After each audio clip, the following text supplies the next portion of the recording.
Welcome, everyone. My name is Dana White. Welcome to a very special Myth Salon on Ubuntu.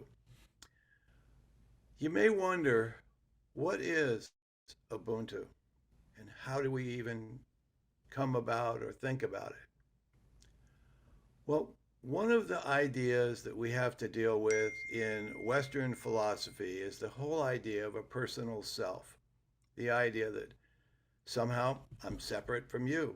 I'm separate from all of the other people that are on the panel. I'm separate from the world. The world is separate from the cosmos. And this is such a embedded notion in Western philosophy. In many parts of the Eastern world, they accept the interrelationship, the interconnectivity, the interbeing of life itself, that life is a singular phenomenon that takes place over time and space, and that in essence, what came before is what's coming afterward. So, as I do with the Myth Salon, what I would like to do is open it up with a moment of silence. I'd like to welcome everyone in, and then I want to play something for you.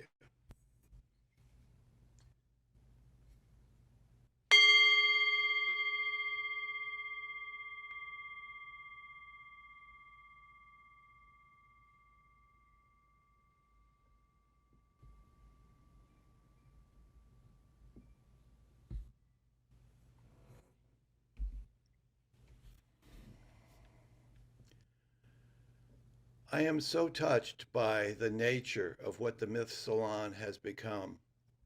And as far as it's gone, it is still a one community that is part of a one world, that is part of a unified existence.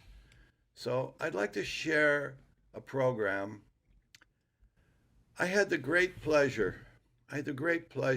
during the beginning of the pandemic to reach out to a fellow who has become one of my very, very good friends, Jonathan Staggers. Jonathan has a voice. He has a lot of things, but he does have a voice. And I was just blown away by this man's voice. So I asked him, I said, would you be interested in recording the Tao Te Ching, the 81 verses of the Tao Te Ching? And instead of blowing me off and saying, oh, what are you talking about? Or what's in it for me? We joined one another on a path. And we started at one. And then we did another one. And then we did another one. And over almost the next 10 months or a year, we knocked out all 81. This is number 42.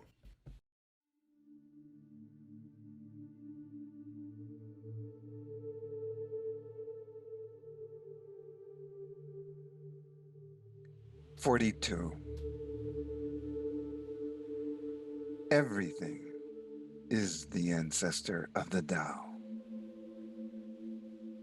From the mother of all being, the one is born, which brings forth the two. The two mothers the three, from which the 10,000 things are born. Thus, through the Tao, the great cycles of being are complete. Caterpillars transform into butterflies. Communities evolve into cultures.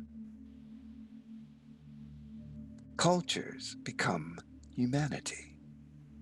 Moments become time, which form history. All ancestry flows to the Tao. Born with awareness, time dissolves into the timeless through continuity to the Tao. having neither beginning nor end. The eternal Tao weaves being and non being into the here and now, yielding webs of seamless harmony patterned by the interplay of yin and yang, the dance of the 10,000 things that people recognize as change. All existence pursues love, harmony, coherence, and balance. While many paths reveal the expressions of the Tao, the sage knows that to approach the depths of the Tao, one must be here now. To realize love of everything, one who is wise looks inside for the way into the world. The universe emanates from the Tao as fully formed being, breathed into existence for the sole purpose of expressing the Tao. A living organism where everything comes and goes according to its particular nature. The journey through time and space begins and ends with the Tao in the emptiness of the still point, beyond movement and change, where nothing exists and all being is one. People dread being alone, underappreciated, without hope. They look into the world for protection, understanding, purpose, escape. Yet, this is how leaders describe themselves. People dream of change. Leaders seek mastery of circumstances. The sage knows that fates and circumstances collaborate to make the random seem coincidental.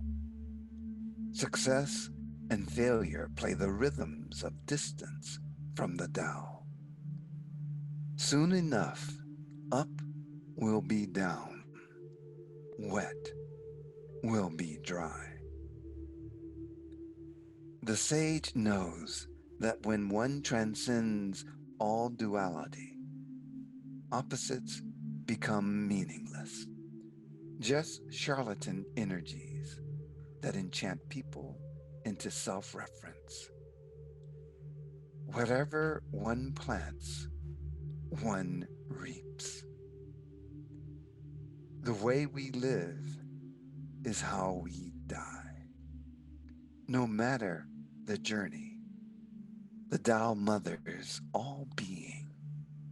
One love unifies everything.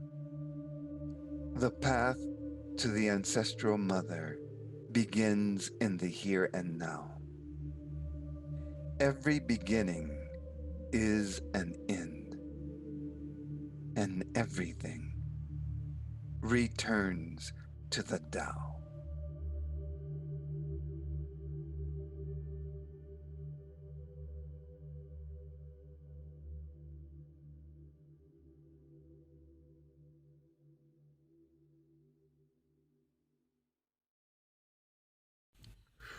Thank you, Jonathan.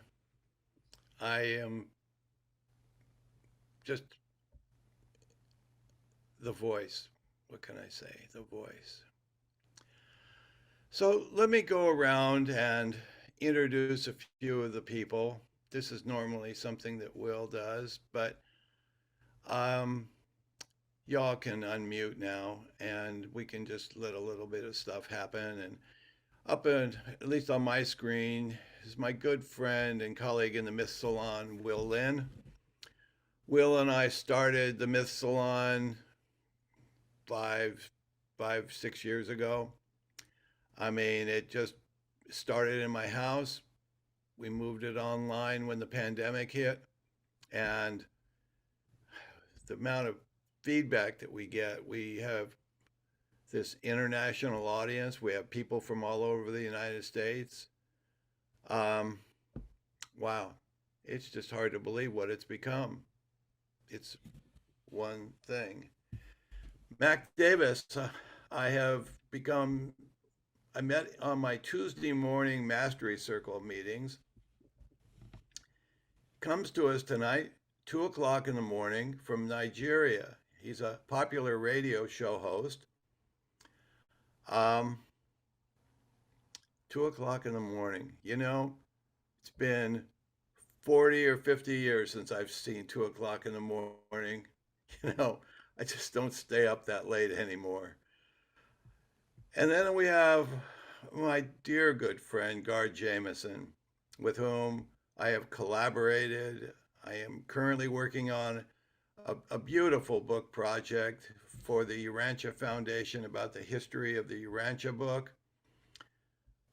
This man is goodness personified. He just people just you are what I aspire to be like. And Pato, I have seen you through the eyes of Gard. I don't know you personally, but I see you walking around.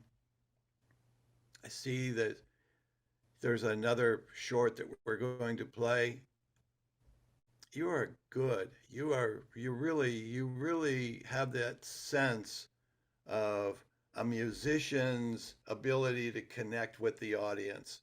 And if your audience is culture, you are reaching out way beyond that. And Jonathan, my God, every time you open your voice, every time you open your mouth, it's just unbelievable. And they're right below you, right on cue. From the eye of the storm, Pacific Northwest, there we have Clyde Ford, hero with the African face. Actually, it's this is really the hero with the snow shovel right now. with the snow shovel. Oh my goodness. Oh boy. And I'm so glad you made it. I'm so glad you made it. Yeah, we just got the internet service back up, and I'm not sure how long it's going to be. So who knows what'll happen. Well, we'll get you in. On his left, or his right, my left, is Dr. Jeanette Bland, commonly known as Jet. And woman rides a Harley. You're just wild. I love you. When I first met you, I think you came to one of the Myth Salon or alumni parties in my backyard. I gave you a hug. You are my friend. You are my sister. Before we begin, I would like to introduce my very good friend, Dr. Voris Nunley, as the completing member of the panel. And then we'll watch the video and we'll hear from everybody else. Boris teaches anthropology. He teaches literature and rhetoric. I met him at a Jungian certification class downtown, and he has been driving from Riverside to the Myth Salon in Santa Monica on weeknights. I just can't believe the dedication and support I've received from this man. He is beautiful. So, Gard, go for it. Welcome, everyone, to the Myth Salon on Ubuntu. Oh, thank you, Dana, and happy holy days to everyone. We have Kwanzaa, we have Diwali, we have Hanukkah, we have the solstice, we have Christmas. It's really a time of celebrating our Earth community, and not just human Earth community, but the whole community.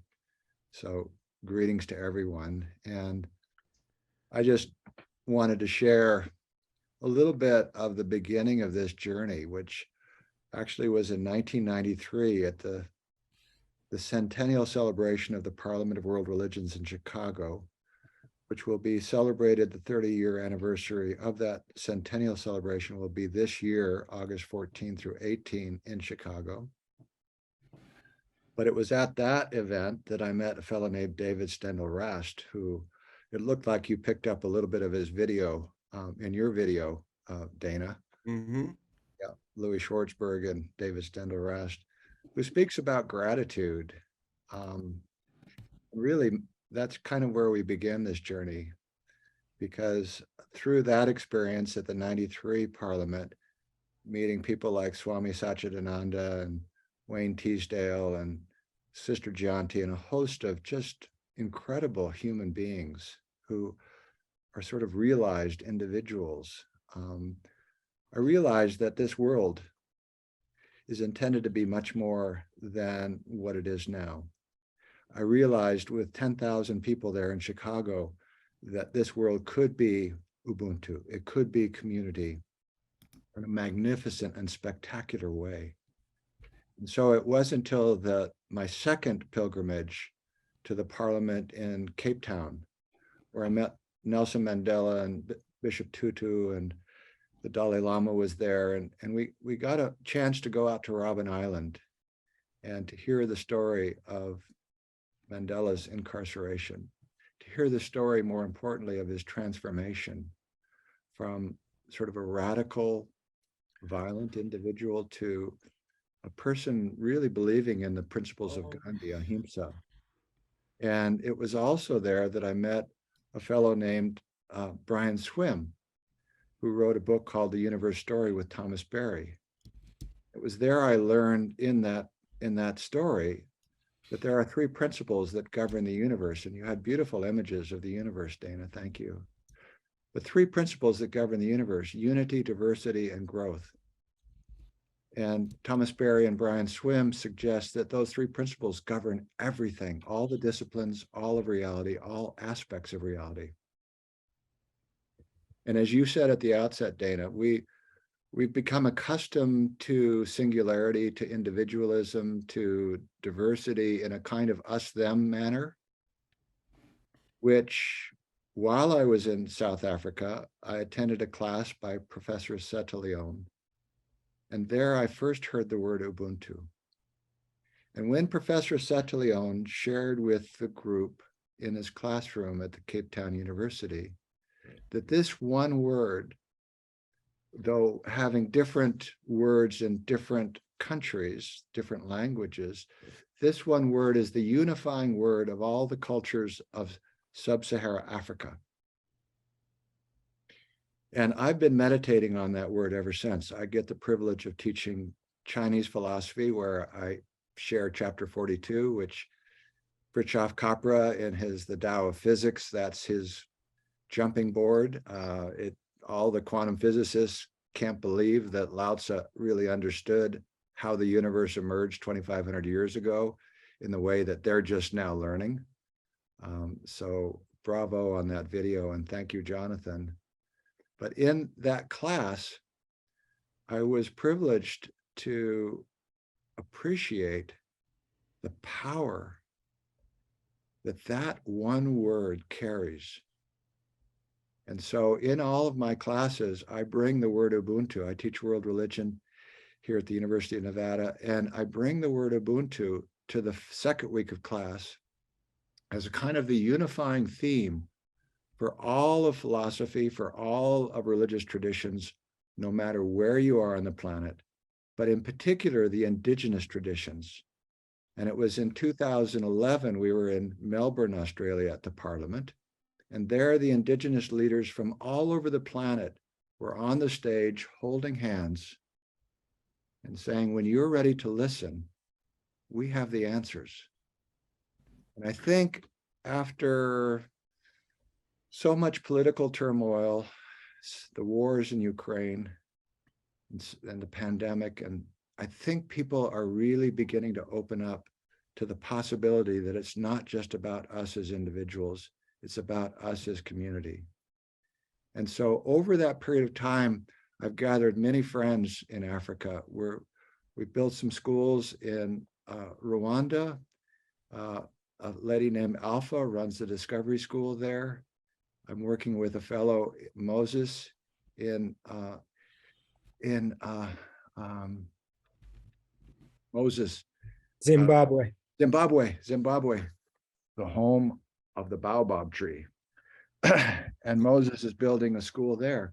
He introduced me to a documentary maker named Kudzai, and I realized that I needed somebody who could bring it together in a way that would be spectacular. And immediately in my meditation came the name Pato, who is my younger brother by another mother. He got the beautiful mother. And Pato and I have known each other close to 30 years, and we've walked the path together. And so 12 nations, from Ethiopia to South Africa, from Kenya to Senegal, Ghana, Deogracias from Burundi, who's the book Strengthen What Remains. If you've not read it, please do. It's the story of his survival, Tracy Kidder, through the genocide in Burundi. And so many stories of tragedy, but what we've learned, and Pato, I'm going to turn it over to you in a moment, what we've learned is that Africa has the gift to give to humanity, to give humanity back to humanity, back to our roots, back to our indigenous understandings of how we should live together in community. So when I asked Pato, would you be willing to do this? His hand went up in a nanosecond, and he's now taken 3 journeys to those 12 nations. He's met a number of my friends and a number of friends that he's gathered while he's been there. So Abimbola Abudaran Mac, who is a prince of the Yoruba people in Nigeria, was our host while we were in Nigeria. So many magnificent personalities. So Pato, why don't you take it from there and tell us just a little bit. And after Pato's done, we're going to give you a taste of the documentary that's being created that will be shown first at the Parliament in Chicago this August 2023. So Pato, go ahead. All right. Well, firstly, greetings, everyone. And I want to say thank you to God for giving us this amazing opportunity to go to Mother Africa to document the spirit of Ubuntu that is alive and kicking across Africa. When God invited me to be the project coordinator, I invited my wife, Antoinette Roots' daughter, to be our travel coordinator and also to help with the interviewing of the individuals that we were going to meet and interview and document. And then I got the opportunity to meet Kudzai, the film producer, the film director from Zimbabwe. And then Kudzai brought on an assistant who is also a very talented musician and talented film director himself, whose name is Ansa Sofa. And so the 4 of us became the Ubuntu team that would travel across Africa.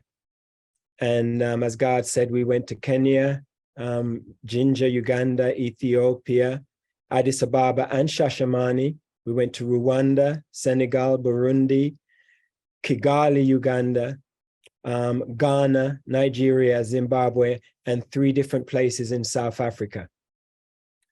And all I can say is that I'm still blown away. I have learned so much. I had no idea what Ubuntu was before God educated me. And when I got to Africa, my question to some of these amazing leaders was, what is Ubuntu? And basically they said, let me show you, because it's a way of life for many people. It's not something that they even think about. It's just the way they treat their community. And in my search for truth across the years, I can honestly say that Ubuntu encompasses the golden rule, to do unto others as you would have them do unto you. It encompasses the good news of Jesus's gospel that we are all God's children, brothers and sisters. It encompasses namaste, the God in me recognizes the God in you. And of course, Ubuntu, the most popular phrase they use for Ubuntu is, I am because we are, and we are because I am.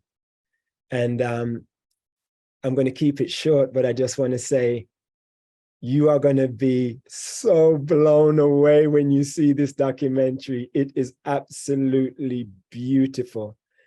And I want to say one thing that I appreciate from my wife, Antoinette, being on this tour with us, was that she really focused on showing the rise of the feminine divine across Africa, and that women's role in Africa is on the rise. And especially when we went to Rwanda, where in the government there, the majority of participants in the administration are women. Rwanda is the cleanest country I've ever been to on the planet. And I've been across the planet quite a few times. And you cannot find nothing of dirt, not even a cigarette butt will you find on the street. The place is so clean. It was like being in California, but even cleaner. So I just want to, say thank you again to God. I'm not going to give away too much of what we actually filmed on our journeys, but that will all be revealed in the documentary. And what we're going to give you right now is not a part of the documentary. This is a very quick clip that Kudzai put together for God 24 hours after he requested it. It's not a part of the documentary. It's just something that we want to share. And you can kind of get a feeling very briefly of what to expect.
Before we start heading around, I just want to share one piece that will be in the documentary. So we took a basket of fruit and we put it near a baobab tree. And we told a group of children, the one who gets to the basket first gets all the fruit. And I'm going to ask Jonathan, guess what the children did, Jonathan? They let you go. No. You get No, they all held hands and they went to the fruit together, which is not something you probably would see in America or in England or in France or in Morocco or any place that plays in the World Cup. No, I'm serious. But they all held hands. As Pato said, it's in their DNA, it's in their blood. So Dana, go ahead and ask any questions that you have, and we'll begin the panel. Clyde, you have written about Africa extensively and certainly toured there. And would you talk to us about how Ubuntu influenced your writing or experience of Africa, and or even more importantly, how it influenced who you are? First of all, Dana, thank you. Guard, thank you. Pato, I've seen a little bit more of some clips of the documentary before, and it's just a wonderful project. that you folks are doing and bringing to the World Conference of Religion, which has this deep and important place in really unifying the great spiritual traditions from across the globe. Dana, you know, it's really funny that you should ask this question and ask me to say a few things, because I just got back from Cuba, where I was teaching at the International Film School, a 2-week workshop on mythology and screenwriting.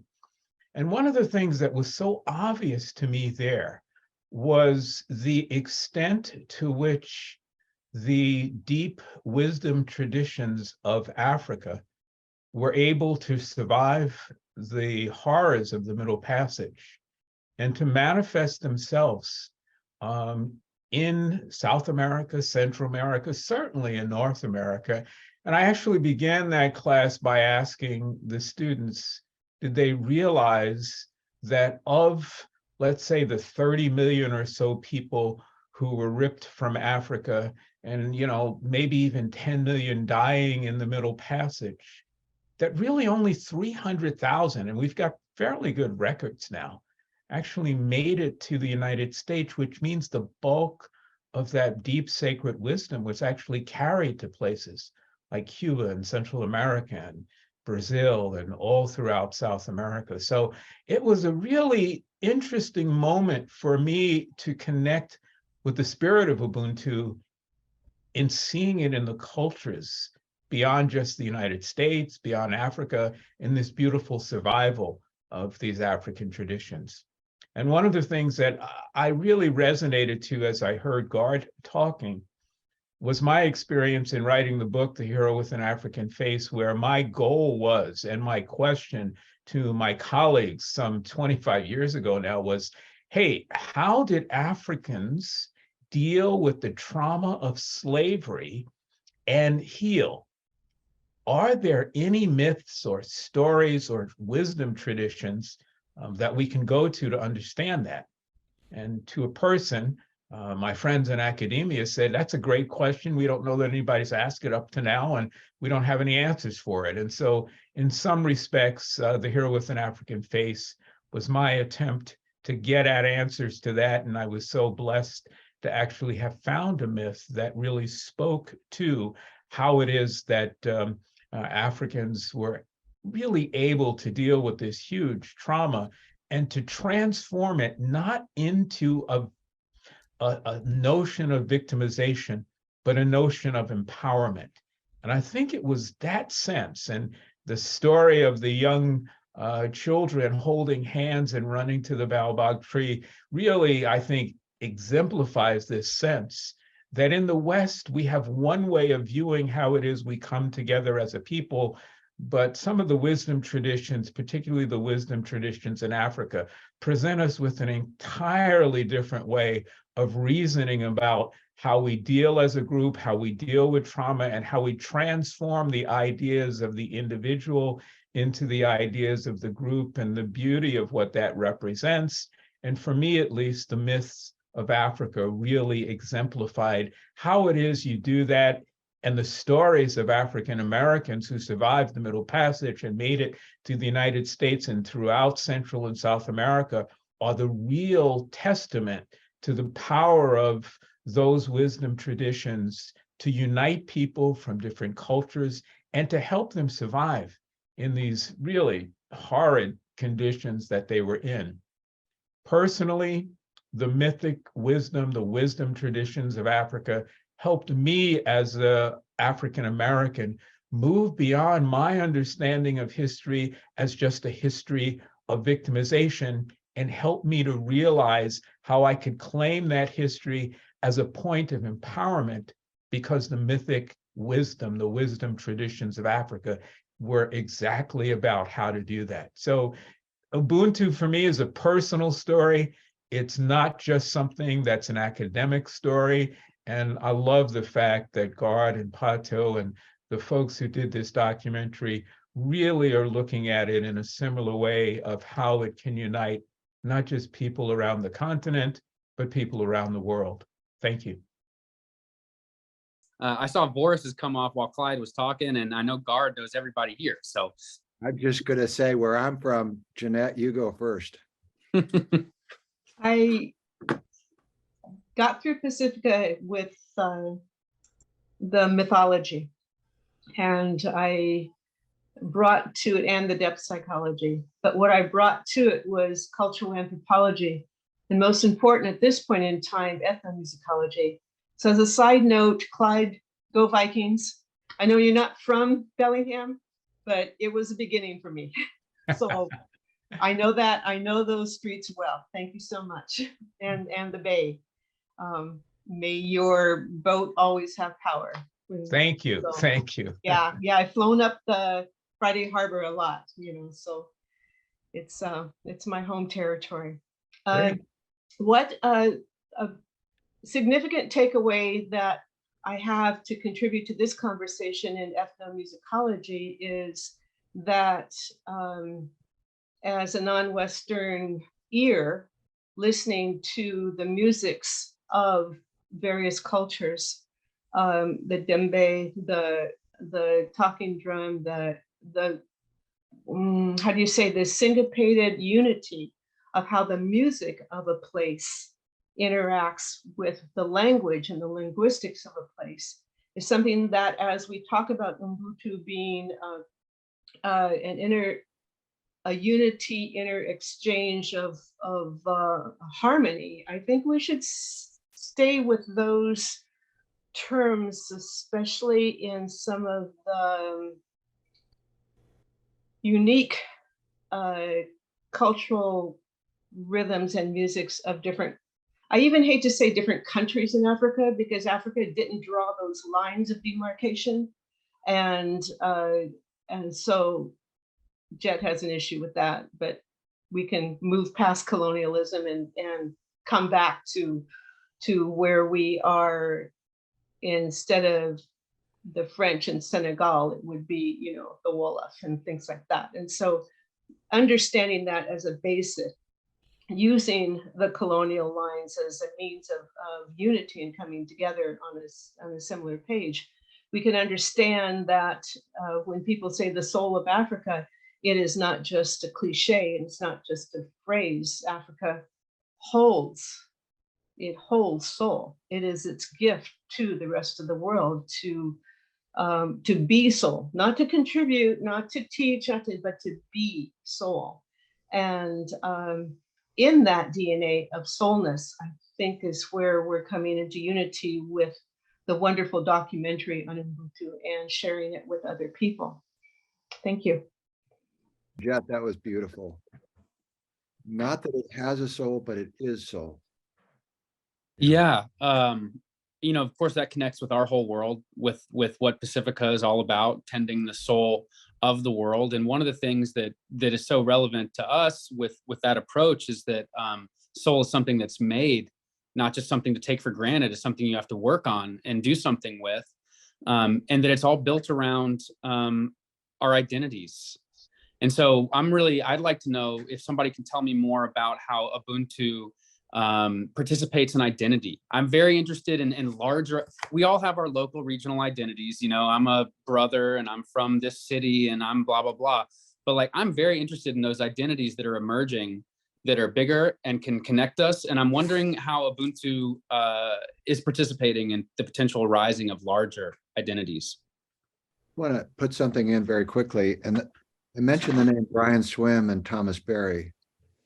They were significant in my journey to South Africa and subsequently, because they recognized three principles: unity, diversity, and growth, as the three principles that govern the universe. So I'm going to suggest that Ubuntu is actually an encapsulation of those three principles, and that Ubuntu encapsulates the very essence of what it means to be a citizen of the universe. Not just of a continent, not just of a planet, but of the very universe itself. And I'm going to be so bold as to suggest that in unity, we discover through our personal journey and collective journey, the qualities of unconditional love. Through diversity, we experience, and I will say with unity, we experience what I call the Bill of Rights of the universe. In unity, we discover the right to be, the right to exist, which is a big question mark on the planet right now. In diversity, we discover the right to belong. And out of that comes the value of compassion, which to me is the linchpin between unconditional love and hope, which is the third principle of growth, or Jung called it individuation. That everything is growing, individuating, not just humanity, but everything. And that in that growth, there is a value of hope that exists, which is connected to unconditional love through the linchpin of compassion. So those three values, those three principles, Thomas Berry and Brian Swim called the cosmogenetic principle, which governs the universe. And they referred to Albert Einstein's principle of the cosmos. And they sort of elaborated in their own way, but I think they're right. And I think Ubuntu encapsulates all of that. All right. So I just want to share something from my childhood as a young Black kid growing up in the UK with no identity and no knowledge of my Black history or identity. When I was about 16, just as reggae music started to evolve in Jamaica and start spreading the message of one love, which has become a worldwide cultural changer in every country of the world, reggae music has touched every nation. Bob Marley has touched every nation around the planet with this philosophy of one love, one God, one aim, one destiny. Well, when I was growing up and reggae was just evolving, we had this thing that people started, we had this question that people started to ask. And the question was, where you are deal with? I'm glad you gave me that expression, Will. Where you are deal with? The question is, what are you dealing with? Where you are deal with?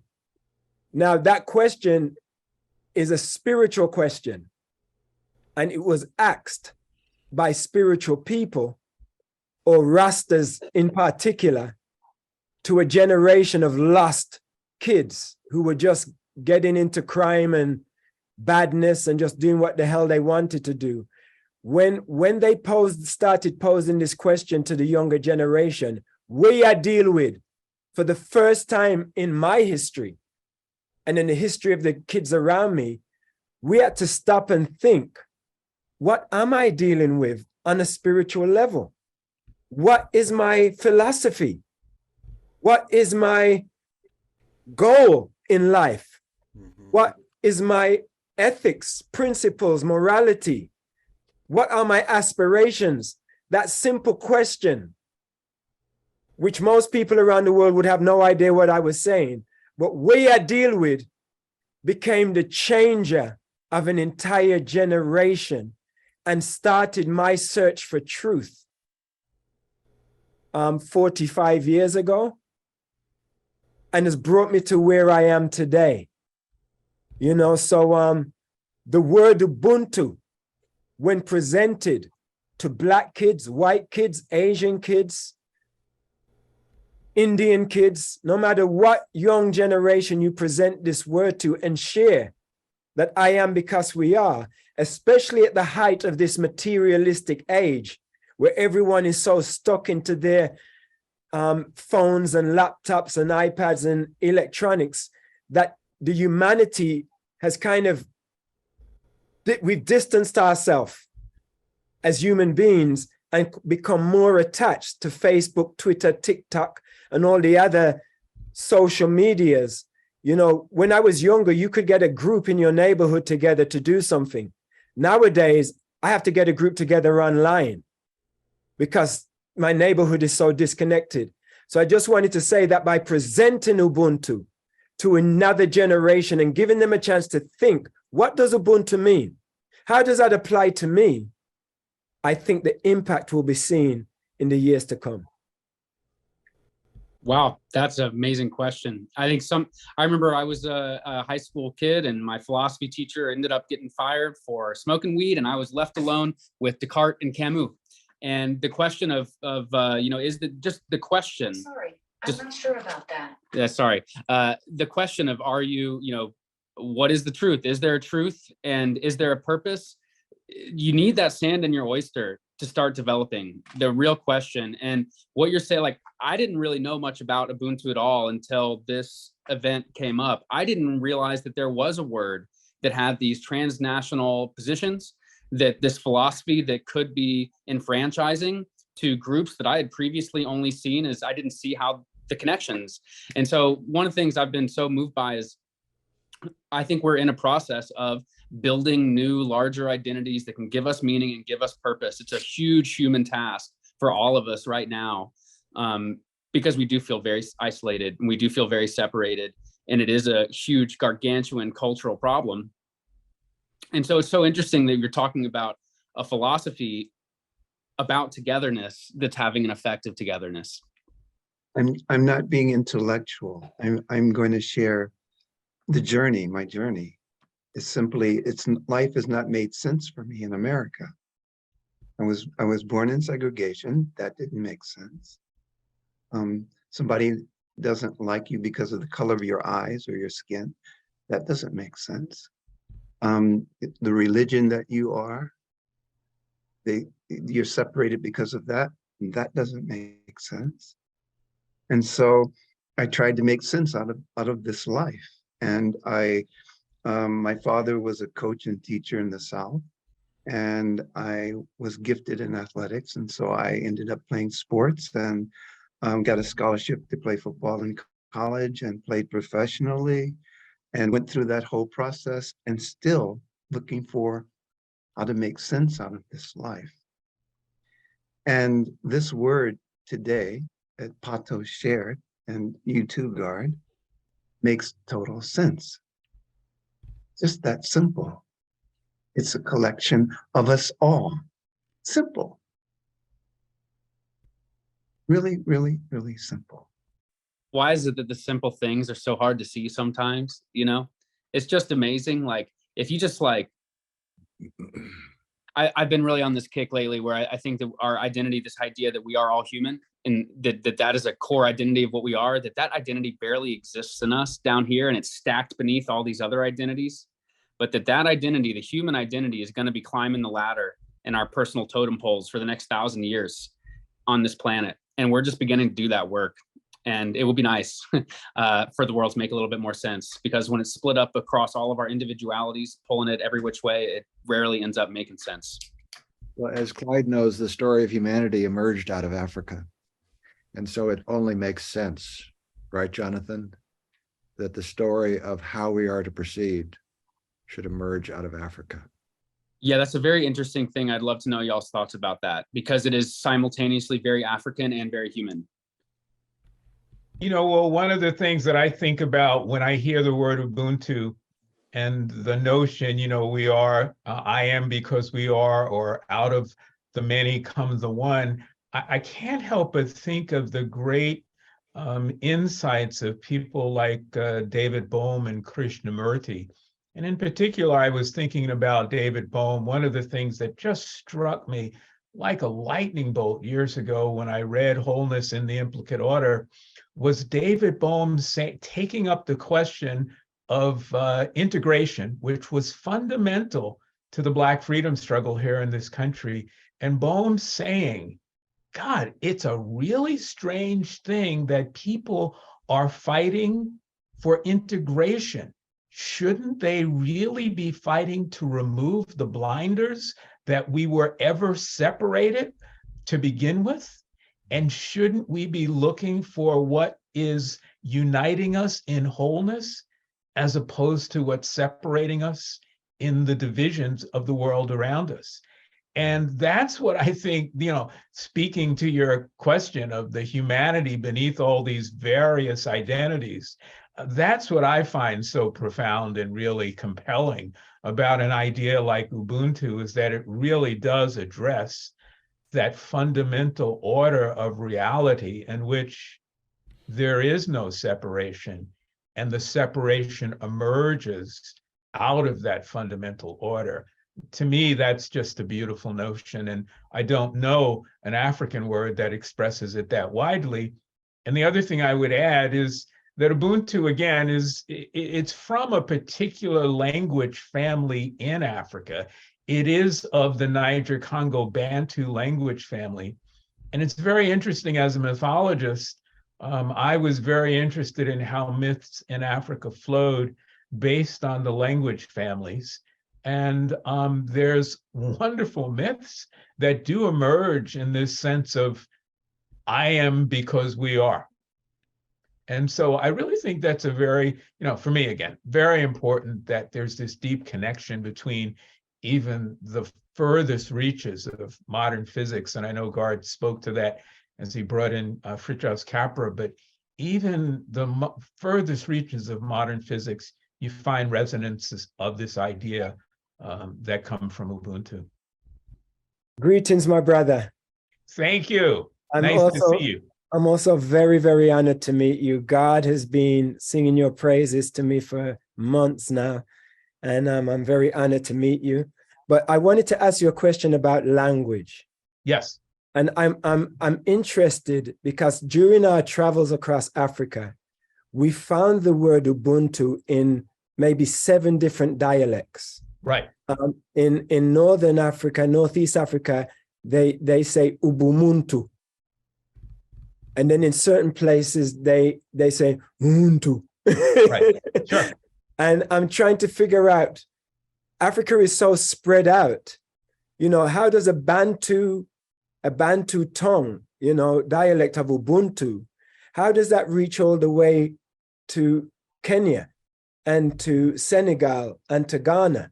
Yeah. What is that unifying factor that has allowed that ideology to have the same word but pronounced in different ways?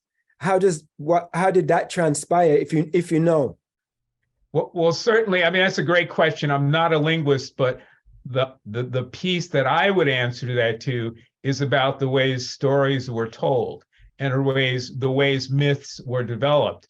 And I think it was Jet who mentioned, the challenge that Africa has been separated by colonialism. So when I was writing a book on mythology, how do you do that? I mean, Africa is a continent and it's got 3,000 languages. How do you tell those stories? Turns out there's only 6 major language families in Africa. And those 6 major language families, which incorporate wide swaths of the continent, going from the Atlantic, from one side to the other, stories flow in those language families. And the language families which would have words very similar to Ubuntu, you also have these deep stories that support the philosophy and wisdom traditions of those societies. And that's how I believe you get a similar concept popping up in Senegal that you also see in Zimbabwe, is that you've got an easy route for the stories to flow, and the language also follows the way the stories are told, or the stories follow the language, because it is so easy to tell a story within that context. So I think we're back, and probably my predilection as a mythologist, I think we're back to how stories were told and why stories were so important in these ancient wisdom traditions. Thank you, brother. Thank you. There's a fundamental foundation of acceptance in Ubuntu. And we're not looking at how to ratify something that is a self or an identity concept within ourselves, but we start with this migratory nature of the flow of acceptance. Because if you start with the idea that you have to accept somebody who is either like or different or one thing and another, it's all relativized against a personal concept. But if acceptance is universal, then it doesn't matter what you're accepting. You accept everything because it's all part of one phenomenon. And it's a relational thing that emanates, and it covers everybody and everything. So you're not looking at somebody agreeing with you or not agreeing with you or one thing or another. So love is universal, and you have a completely warm, inviting, communal, cosmic situation that doesn't have to be personal. It you lose yourself in the collective sense of acceptance. Piggybacking and trying to make a connection off of Clyde. What we're getting at here is the attempt, and as someone who studies language, is the attempt to get at this notion of a radical relationality that is both transcendent in one way and othered in another. And to get to Will's notion of identity, one has no identity without talking about otherness. And that's the key. So Levinas talks about it. If we're in Christianity, we talk about the devil as the ultimate other. Martin Buber talks about it as I and thou. And language is beautiful because it always falls short. So what we have with these different languages is the human attempt to come to grips with a concept that no one language could ever capture.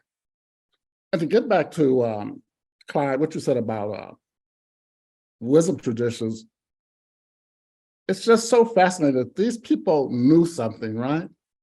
So now you have the rhizome in depth psychology, quantum physics, where they're talking about, and queer physics, by the way, where they're talking about Blackness has its own light, its own luminum, right? So the whole grammar of lightness and darkness is being re-challenged through quantum physics. And people talk about this in different ways. And so to connect it back to music and literature, George Clinton talked about the one, the transcendent, when he used the term funkiness, right? And this goes back to the term we're using now. It's so high, you can't get over it. It's so low, you can't get under it. It's so wide, you can't get around it. This is a chance to dance our way out of our constrictions. So even in everyday language, it is there. And so again, it's the whole notion of being interested in myth in this way. In a book called The Terms of Order by Cedric Robinson, he argued that myths are the instruments by which we continuously struggle to make our experience intelligent to ourselves. And that's what's going on. How do we make this intelligible to ourselves and to others? And through this term that we're using, it opens it up to all of that. Thanks for that, Voris. Seriously, I think there's a lot of connections to make. And I want to make sure we turn to Mac too. Mac, it's like, I'm seeing it's like, what time is it there now? 3 o'clock in the morning. So I want to make sure we're inviting you in. It's 3:08 now in Nigeria. And I just want to start by thanking Dana for bringing me into this wonderful group. And Ubuntu, I am because we are. And you know, when I got that invitation, it took me back to the very early days, growing up in the rural areas of Africa. I've been to a couple of African countries, Ghana, Uganda, Nigeria, Cameroon, and you go to the rural areas, the countryside. You see the spirit of Ubuntu. You see the compounds, no fences. So you could just walk straight from your compound to another person's compound. And growing up, there was really no permission to do anything. If you had to break firewood, you just walk to the next compound, get the axe, break the firewood, take it back, We knew when food was ready in the next compound, we just go and we eat. The spirit of Ubuntu, the spirit of oneness, of togetherness. And when I travel around Africa and I go to the rural areas, I see that same spirit. No walls, no fences. You are there. I am here. We are one. And I just want to say this is so amazing that a musician, Pato Banton, is one of the leaders of this Ubuntu project, because music is a symbol of unity. It doesn't matter the language, it is understood by everybody. If Bob Marley sings in English, it is understood by the French, it is understood by the Japanese. If Michael Jackson sings in English, everybody understands and dances to his music. So I'm so glad that a musician is one of the leaders of this project, this Ubuntu documentary. And it's going to go a long way because you see bits and pieces of the video. First, they accept you because you are a musician. Oh, that unifying force. And then they get to understand your message. And then there's something very unique about the Rastafarians, a spirit I see as the Ubuntu spirit. The Rastafarians do not say you and I.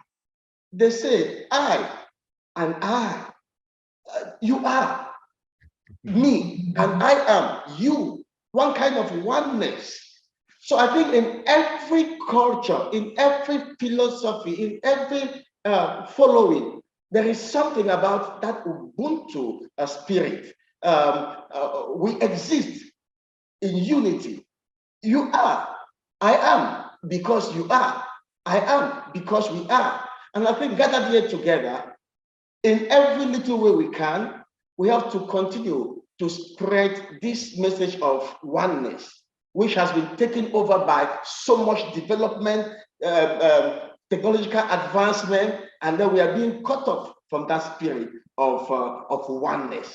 But we will try our best to make sure that we will continue to be one and share that love of one another. I say again, I want to thank all of you who brought me into this project. It's a great project, and I would love to be part of it as much as I can. Thank you for now.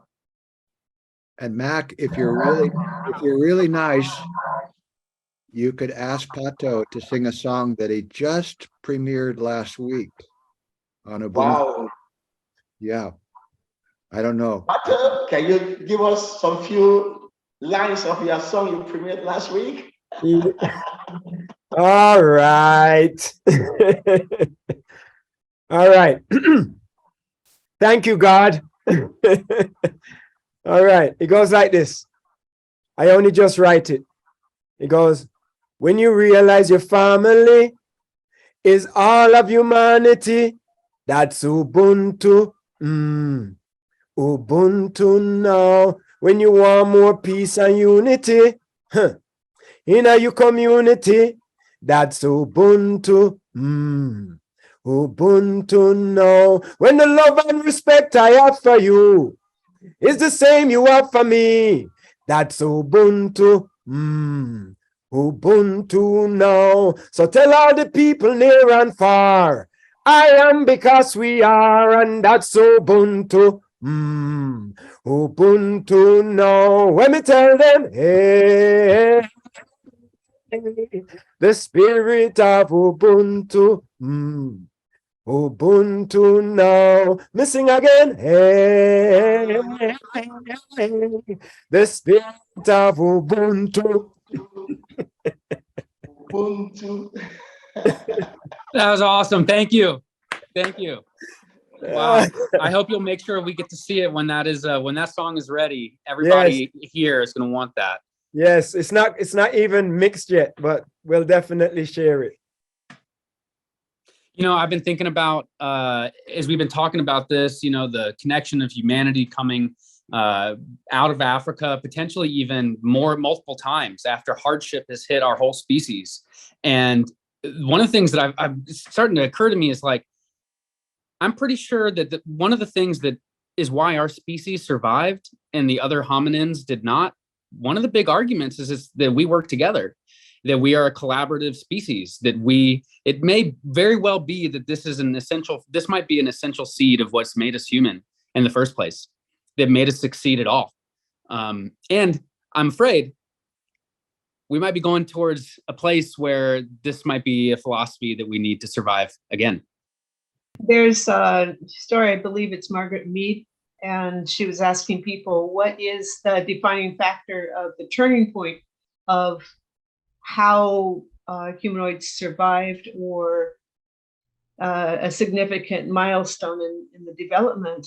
And everybody said, oh, fire, fire. You know, fire gave us everything. She says, no, take a look at this femur that we found. And there's knitting. There is evidence that someone cared about someone else enough to mend a broken bone. And that's always stayed with me. And I think that supports your point of along the line of what God was saying, that third element of expansion is also reminds me of what is macro is also micro. And segueing from the broken bone into the heartbeat itself is there's a pulse of the planets, there's pulses in the galaxies, there's new ones, you know, the gamma ray burst, what is it, 2011A is just came, and we're witnessing so much more on the quantum level now that it's almost as much as we observe the perhaps the different, you know, dimensions, but perhaps as more as we observe the fact that time and space are tools rather than facts is what I'd prefer to say, is that the more that we're finding out physiologically and biologically what we carry in ourselves. And Rasta points to this, that it's the heartbeat that gets in, you know, well, the messages too, because I can't talk about Rasta without talking about Redemption Song. Okay, that just that's just right there. So so if we take No Woman No Cry and we take Redemption Song, we see an expansion and a contraction and an expansion and a contraction for caring about each other through knowing what we are going through ourselves. So we're seeing a lot of in classrooms a necessity to teach empathy, a necessity to teach compassion, a necessity to teach these things that once they are taught, they just explode, because the people who are learning these basics are recognizing that it is their own heartbeat, and how much better the oatmeal first thing in the morning that the science teacher gives the children as an experience, you know, as a lesson, which also feeds them. And now they're in a position to learn because their body is taken care of. And so the mind and the cognitive, you know, the neurogenesis and the plasticity can all take care of, because the basic heartbeat has been taken care of first. And it's quite universal. This seems like a heartbeat of a concept to me. I think if humanity beat with this exact feeling in its heart, that would be the thing. I'm not sure we're doing it all the time, at least in a conscious level. All right, I just want to bounce off Jet, and firstly I want to say I can't believe Jet is a biker. She looks so. Do you ride bikes, Jet? I'm a biker rabbi. I just bought a 2000 Fat Boy. I like the vintage ones, but you know, I'm a nice person. I can see that and feel that, but I wanted my dissertation was on a Jewish love poem and how its universal aspects flow like a river throughout all people. So. I use biking as a meditation. I'll just close it. It's a meditation for me. She's the real thing. And I think that's what you know, still addressing Will's question earlier, you know, will have an inner impact on so many people. And it's like, you know, the story of the seed planter, you know. All you have to do is plant the seed. You don't have to worry about it. Just plant it. And for some people, it will grow, you know, and grow into fruit bearing, productivity. So thank you for sharing what you were saying, Jet. I would also like to say that there are stories that come through, like the parable of the broken pot. And I don't know how many of you know about this, but guy has the responsibility of carrying water back to the village, and the pot suddenly he has two pots across his back, and one of them develops a crack, and this cracked pot developed a real sensitivity about, like not pulling his weight. And the as they would go along, the water would spill out of the crack and it would drip on the path and one thing and another. Well, over time, what happened was that this entire side of the path developed a garden. And so that when the pot talked to the water carrier, the water carrier says, I don't understand what you're really getting all excited about. Your wound is your gift. The thing that you are doing is you're creating a garden all the way from the water source all the way back to the village. And it teaches us, to me, that, we really need to look not towards perfection, but to the idea of imperfections being the real gift that we really have. In fact, we ought to really search out our imperfections. And so there's another story about, a giraffe and a fox trading legs. The whole idea is for us to love who we are as a connective fiber to one another. And I love the fact that everybody here is throwing their treasures into the soup, because it's a shared enterprise. Life is a collective experience. That kind of thing draws us together. And if we would just think of life as a big fish stew and throw a contribution of a fish into the stew, and we all can feed off of that for an eternity. So I want to tip my hat to Jeanette. Stephen Colbert would say, wag of the tail, tip of the hat. So it was about 15 years ago, I was in Ebenezer Church in Atlanta, and Andrew Young was speaking to a group of interfaith folks. And he shared a story, and I'm looking at you, Jeanette, where he went back to his hometown with his wife, and there was the manager of the general store, and he said, aren't you glad you married me, dear? I turned out to be the mayor of Atlanta and the UN ambassador. And his wife looked at him for about 2 nanoseconds and said, guess what, dear? If I'd married that boy, he would have been the mayor of Atlanta. He would have been the UN ambassador. And thank you very much. And then he went on to say that Dr. King's story was one of radical love. And I think we need to really underscore that radical relational piece, Boris, that you lifted up. That Ubuntu is a radical, as the Dalai Lama said, compassion is the revolution. This is the revolution. And there's part of me that says, again, what better place for it to come? Joseph Conrad wrote the book In the Wrong Way, The Heart of Darkness. But out of the heart of darkness, as we learned from Dr. Jung and the depth psychology, out of the shadow comes this radical love. And what better place for it to come from than Africa? The level of collective genetic and personal trauma, I don't think any continent on the planet comes close. So this could be the well of radical love that begins to spring in ways that none of us suspect. Yeah, and when you mentioned this notion of the radical, I get very excited because like oneness, radical love is not easy. it's not conflict free, right? In Jungian circles, this would be talked about as the third way beyond the tension of opposite. It comes through conflict, right? It's not petrified. So actually, this engagement, this radicalness requires that we engage, agree, disagree in a particular sort of way.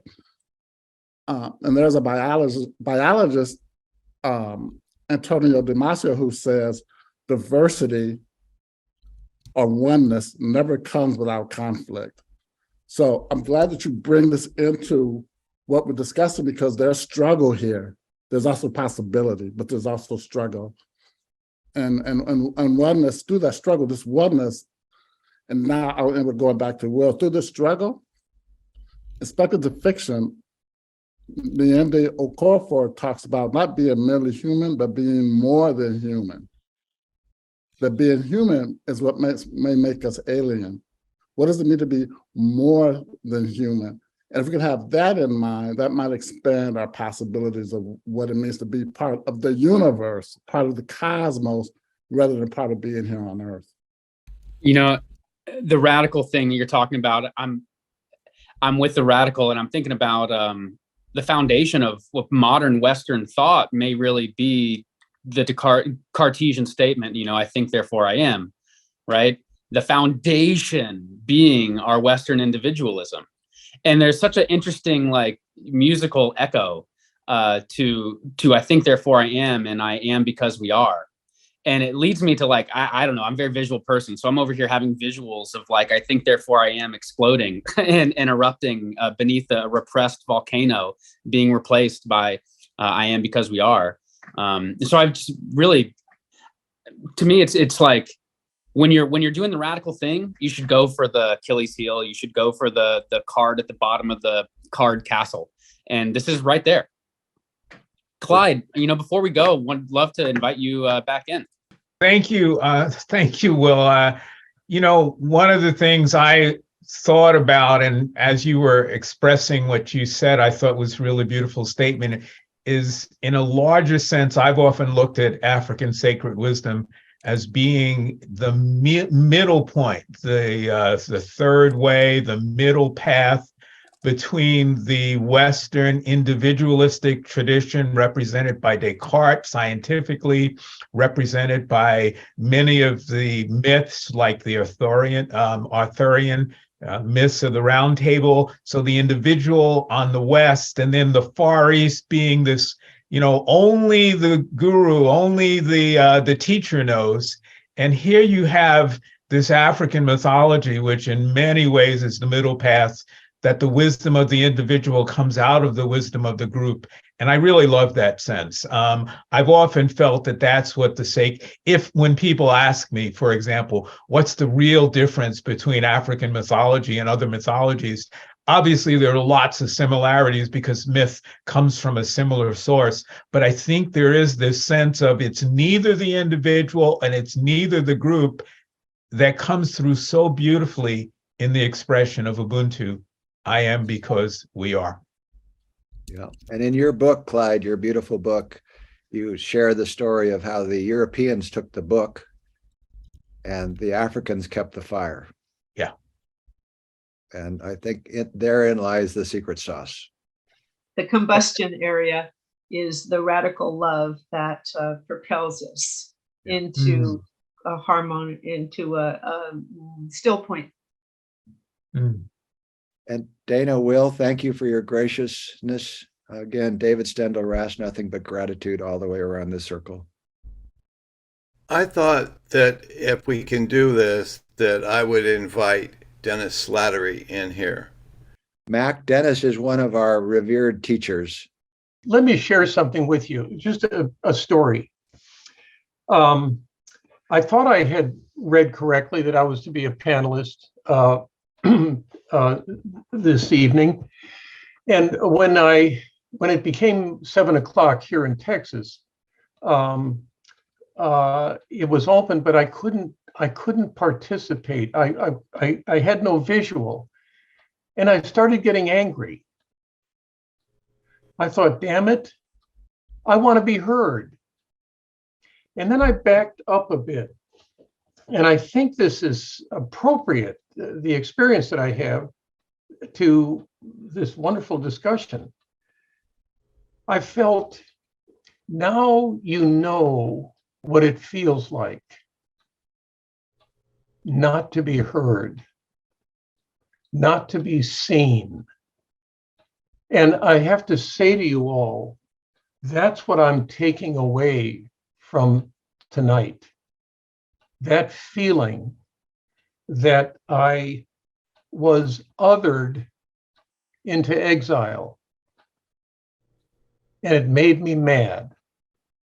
And I'm over. Well, I don't know how that happened, first of all. No, not even, no, this is great. I can't tell you how much I appreciate just having a minute or two to speak, but it connected me with all of the voiceless people that cultures exile and struggle to keep invisible and silent. Yeah. So I wanted to share the lived experience of wanting to be part of this tonight. And I was here, from the beginning, and it's just been a joy. But that other part of me that wanted to be heard, and I'm just so grateful to be able to be heard right now, connected me with these communities, with peoples around the planet who aren't heard because some decisions have been made to keep them voiceless and invisible. So I wanted to share that experience with all of you. Well, Dennis, you bring up a very important point, which is there's two sides to Ubuntu. It isn't I am because we are. It's I am because we are. We are because I am. Yeah. Every voice is significant. So thank you for that gift. Yeah, that's well said. Thank you. Yeah. And what a marvelous discussion. I mean, I just, I'm juiced. I want to compose a song, but I can't. I don't have the talent, but maybe I'll talk to Pato. We can do something together. You could draw a painting. I understand you're getting quite good with the. He's quite good at painting.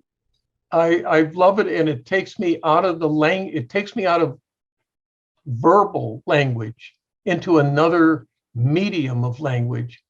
And like music, painting is one of those universal experiences that unite differences without erasing that difference, which is so important, to hold the difference within the unity. Wonderfully said, Dennis. Thank you. And this connects back to what Will brought up earlier.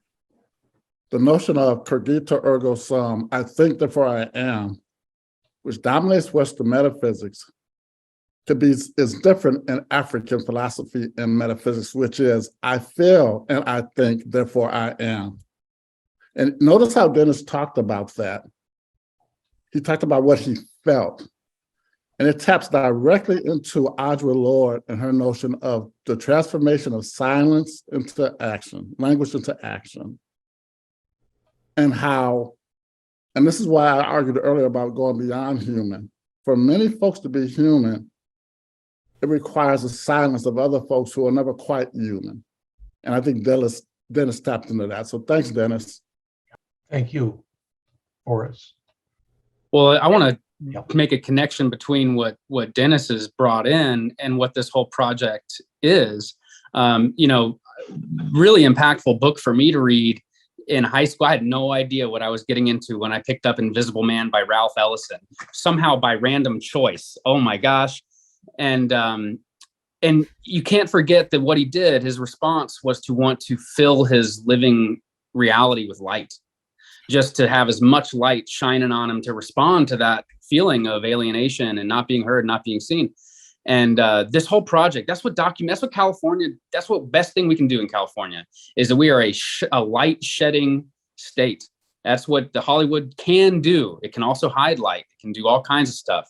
But when you talk about making a documentary, that's the whole project, is to put light on something that can come into the light. So I wanted to make that connection. Pato is off now, but I would ask, and I'm looking at you, Dennis, and including everybody, I would ask before we go public with this documentary, I would like to move it around this circle. I would like to get whatever comments Clyde, Jet, Boris, Mac, Will, all of us, Jonathan, all of us have about the documentary, because you know, you only get one shot at this, and we want to do this right.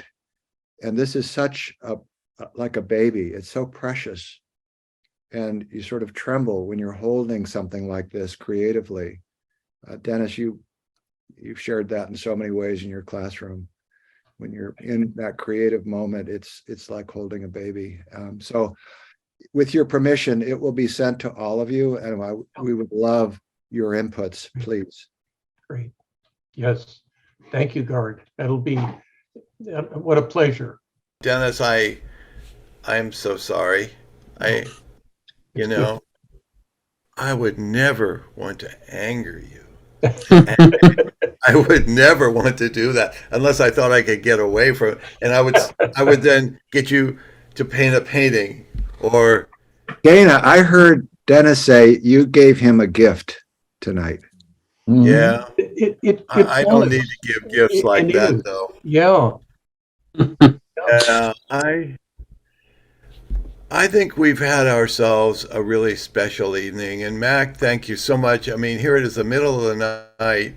Yes, I just want to say when we come together like this, the whole idea is to promote the spirit of unity. And like the words of the song written by two African-American musicians, we are the world, we are the children, we are the ones to make a brighter day. So let's share the spirit of Ubuntu. Thank you. One sec. I'm sorry. Is there a charity that you are a part of, Mac, that we should know about before you go? Yes, I am the founder and chairman of the Mac Davis Charity Foundation and Make a Difference project. We take care basically of the needy. We raise clothes, foodstuff, and all to assist orphanages and people who have been abandoned because of old age and disability. So it's been very demanding for me to be here tonight because I've been going around all day picking up goods for the orphans. But it's wonderful, and that's it. Man, you're like Santa Claus in your red and white over there. So, on that note, I'm going to stop with the notes and the words. I'm going to do this one more time. All right, people?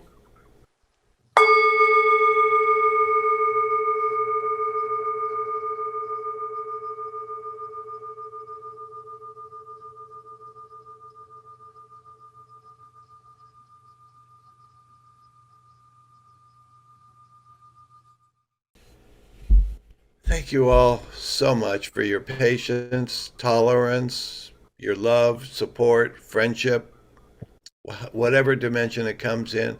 I'm exceedingly grateful to each and every one of you. Thank you very much.